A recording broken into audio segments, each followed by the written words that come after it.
Hello Duelist, Tombox here to bring you an in-depth profile on Qliphorts for 2015.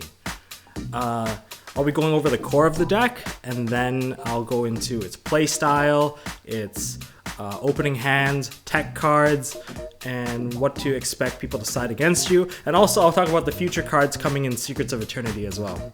The Qliphort core generically consists of these cards, and the ratios vary from player to player, but I'm going to start with the main card, 3 Qliphort Scouts. You mainly run 2 to 3 carriers depending on how you play.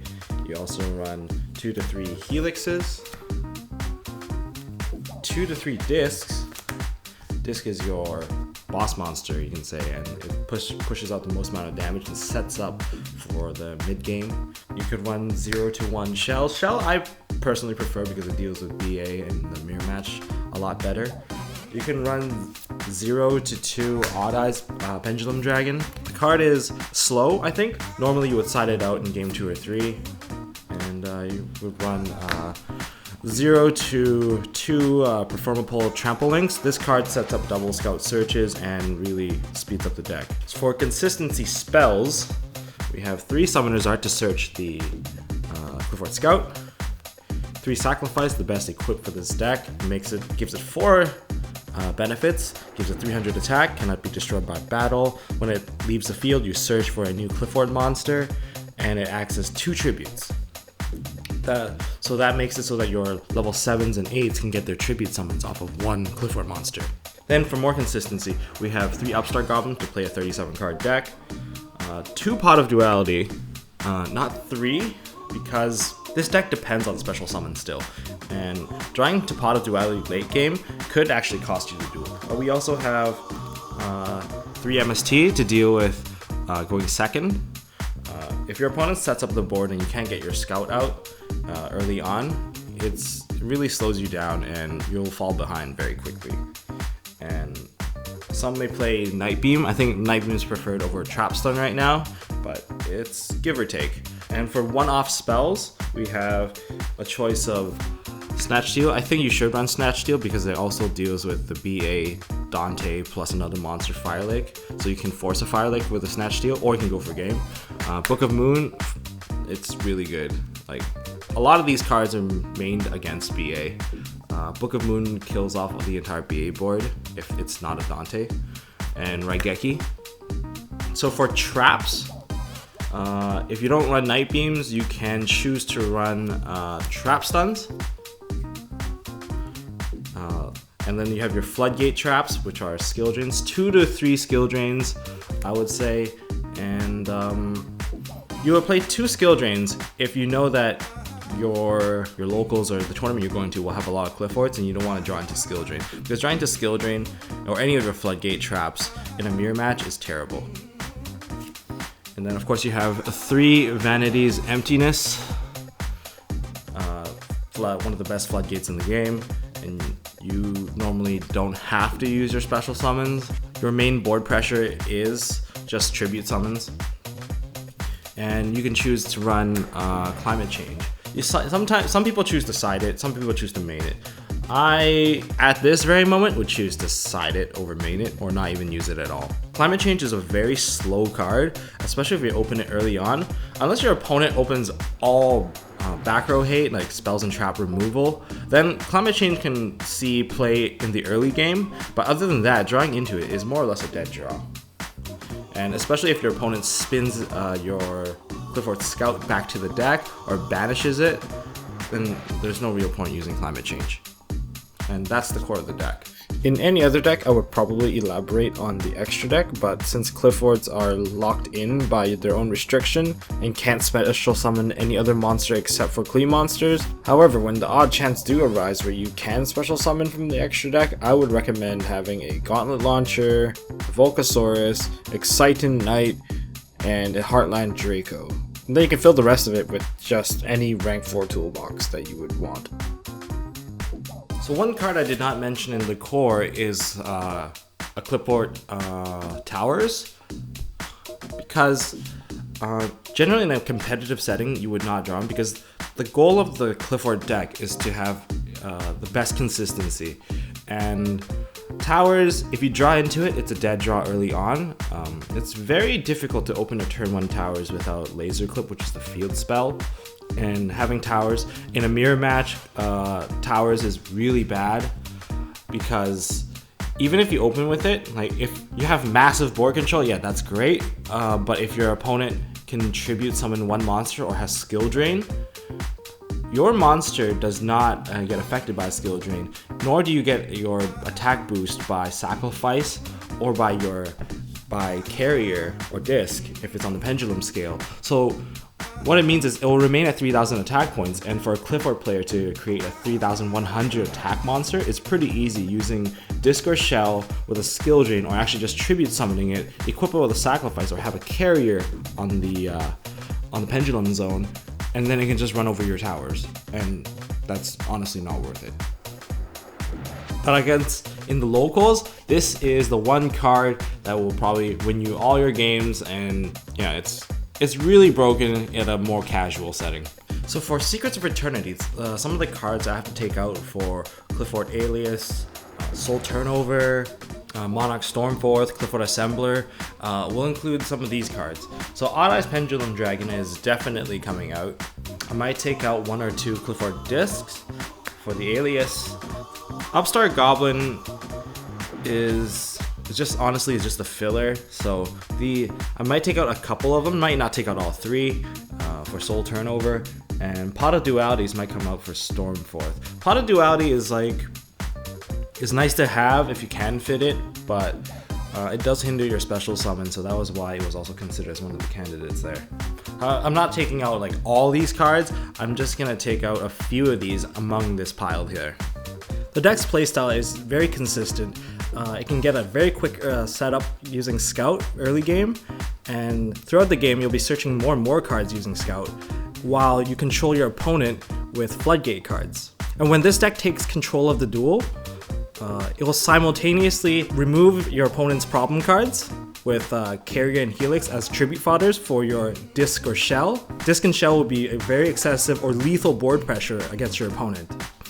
And the pendulum nature of this deck will allow you to resummon and reuse your tributed level 6s or all your pendulum monsters throughout the game, and you can use them as more tribute fodder or use them as bodies to put your opponent's life to 0. So here are some of the basic combos of the deck, starting with having a Qliphort Scout and a Trampolinx, and either Sacrifice or Qliphort Monster.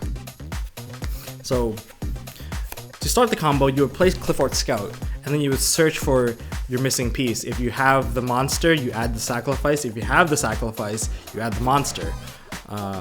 And then you would play Trampolinx and pendulum summon right away the monster that you have in your hand.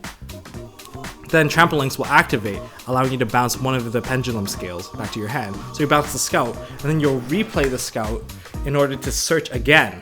And this time, you'll search for one of your boss monsters. So in this case, I'll add a disc. If I add the disc, I will immediately equip Sacrifice onto my carrier, and I will tribute it. This will start a chain link with carrier, sacrifice, and disc. And disc will summon 2 more monsters out from your deck. This setup immediately gave you very fast board presence and immediately pushes you to the mid game. For the second combo, this is how you tell if you have an OTK or not. So if you already have a Qliphort Scout on your scale, a monster equipped with Sacrifice, and you haven't searched with Scout, you can do this combo. So you activate Scout Search to add one of your boss monsters, preferably Disc. Tribute the carrier again to do the three chain here. Carrier will bounce one of the problems on your opponent's side of the board. Sacrifice will add another card to your hand, and then Disc will special summon 2 to the board. Now, the damage here isn't quite lethal, but when you put the carrier on board to the pendulum scale, this will boost all your monsters by 300 attack and complete your scale. So the carrier that you just tributed can be pendulum summoned back out. And this is a lethal board, over 8,000 damage. So for your opening hands, a good turn 1 opening hand, if you're going first, is if you have the main card being Qliphort Scout or Summoner's Art being the number 1 priority. Number 2 would be Sacrifice. Sacrifice is really good because I can also get into your Scout too. Third card priority would probably be an actual level 6 monster. Then you would probably want Night Beams or Trap Stuns. And then after that you can have a Floodgate. Like if you have any combination of these cards, mainly having the first 3, then you're off to a good start.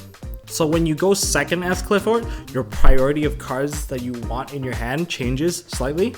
You actually want to open with MSTs and Night Beams first over your Summoner's Art to Scout, because if your Scout gets MST or blown off the board right away, you actually fall behind quite a bit if you can't recover. And another priority change would be you would want more monsters in your hand, mainly your level 6s or your level 8s. It wouldn't really matter, you just need something on board. And then for that, you need a Sacrifice to go with it as your 4th priority. And final priority would be getting a Floodgate. So when you get your Upstart Goblins, your Pot of Duality, and your Scouts, the order of which you activate them is you use up your Pot of Duality first, then your Upstart, and then your Qliphort Scout, because you can't really control Upstart or Duality, but you can control your Scout. So whatever that Duality and Upstart does not give you, Scout can actually search the last piece for you. Because if you do it Scout first, you might actually end up with a double of something you actually don't need. Now, onto bad hands. Like a very good example of a bad hand is having triple Upstart. This puts, like, it sounds good, like you thin your deck, by 3 cards, but you just gave your opponent 3,000 life points, and that's awful. Another really bad hand is opening 3 Summoner's Art. Literally, your hand is just made of Scouts, and normally you won't play 2 unless you have a Trample X to bounce 1 back. If you drew into another Scout, that one of your Summoner's Art is a dead draw now. And what's worse is, if you don't play your Summoner's Art, or if you play all 3 of them, your opponent knows how to play around you, knowing that you don't have any legitimate traps or any legitimate monsters to actually play for that turn. Another really bad hand is all traps. All traps, because none of your traps are battle reactive. In other words, they don't do anything. They're mainly floodgates. And if you have nothing to respond when they're putting up their monsters, you're gonna die, because you're just gonna look at your floodgate and realize that it doesn't do anything to control pluses or minuses on the board. And of course, the worst hand of all is just not having any monsters in general. Just a good mix of what I just said right now. So there are also tech cards that you can play in this deck. The number 1 tech card I would talk about is Mystic Walk. It's a really old card. It tributes one of your monsters, and then you gain life equal to the attack or defense of the card, depending on which is higher. This is really good because it's a quick play spell, and it allows you to activate your Helix or your Carrier during your opponent's turn and gain life. And Qliphorts have a big life point issue. And another card I would like to talk about is Enemy Controller. Similar to how Mystic Walk tributes his monster to get the effects, but Mystic Walk might let you play the card defensively to dodge stuff like Karma Cuts and Wing Blasts. Enemy Controller will require your opponent to have a monster before you can tribute it, but this is much more aggressive. You can take control of one of your opponent's monster to really just swing for a game mainly. The third card I want to talk about is Monarch Stormforth. This card's really good. As long as you have a level 6 or higher monster in your hand, you can play it, and you can freely tribute one of your opponent's monsters as one of your own, and it does not target. So it's a free 1-for-1 at its basic level. Some of the future cards that we are getting for the set from Secrets of Eternity include one of my favorite cards, Turnover Soul. This card lets you tribute one of your level 4 normal summon monsters to draw 2 cards. This is big because at its best, you will have one of your normal summon level 6 Qliphort monsters and equip with a Sacrifice, and then use Turnover Soul to, say, bounce one of your opponent's monsters, draw 2 cards, and then search with a Sacrifice. You can do all this during your opponent's turn. So the second card I would like to talk about is Qliphort Alias, or Stealth Plane. This card's really good because by tributing 2 monsters, or at least 1 Qli monster, you can bounce 1 card on the field back to the hand, and your opponent cannot respond to this card's activation. This is really big when it's combined with Monarch Stormforth, because if your opponent is playing BA, their monsters do not activate. The third card I'd like to talk about is Qliphort Assembler. Honestly, I don't think this card is really that good. It's like it's like a summoner's art target, but yeah, it's really slow because you're only drawing during the end phase, so you're not getting the cards right away. So some of the side deck cards that people will use against you include Fairy Wind. Fairy Wind will be the #1 card sided against you because it pops. It's like one of the strongest face-up back row hate, and Scout in the Pendulum Zone or any of your Pendulum Zones count as spells when they're face-up on the field. Another card that people will use against you will be Solemn Warning. Solemn Warning will, when you Pendulum Summon and they warning you, your monsters will go to the graveyard, not the extra deck, so you don't get to reuse your monsters. Another card that they will use is Bottomless Trap Hole. Your monsters aren't supposed to go to the graveyard when they're destroyed.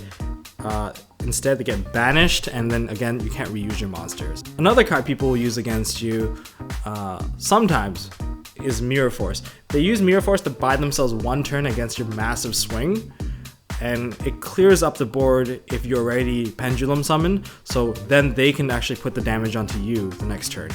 In the Mirror match, you are going to see people side Spell Shattering Arrow against you. This only blows up your face-up spell cards, and it's like the Qliphort version for Fairy Wind. But there's a few flaws about that card. Is you can sometimes play around it. Say you normal summon and put a sacrifice on board first, then you put your Scout Search. Then if they use the Spell Shattering Arrow, it will pop the sacrifice as well, so you'll get another Scout right away. The second card people might side against you as a Qliphort player is the Selection. It is like Warning as long as there's another Qliphort monster on board. Whenever you Pendulum Summon, it will just negate it and destroy it for 1,000 life points instead of 2,000 if you use Warning. Another card that Qliphorts player will side in the mirror match, and I think is the best card, is Monarch Stormforth. This card will allow you to use your opponent's sacrifice as 2 tributes for your monster, and if you have a disc, you can get rid of the monster and swing for massive damage. Same with Shell, and if you use it with an Alias or a Stealth Plane, it will get rid of their sacrifice and their monster, and the sacrifice will not be able to search because of Alias's effect, where your opponent cannot activate a card in response to this card's effect. I hope you guys enjoyed this in-depth profile on Qliphorts. If you haven't already, check out our other videos. If you like this video, give us a like, subscribe to us if you haven't already, and download the PDT app, and of course, don't forget to hold on to your MST.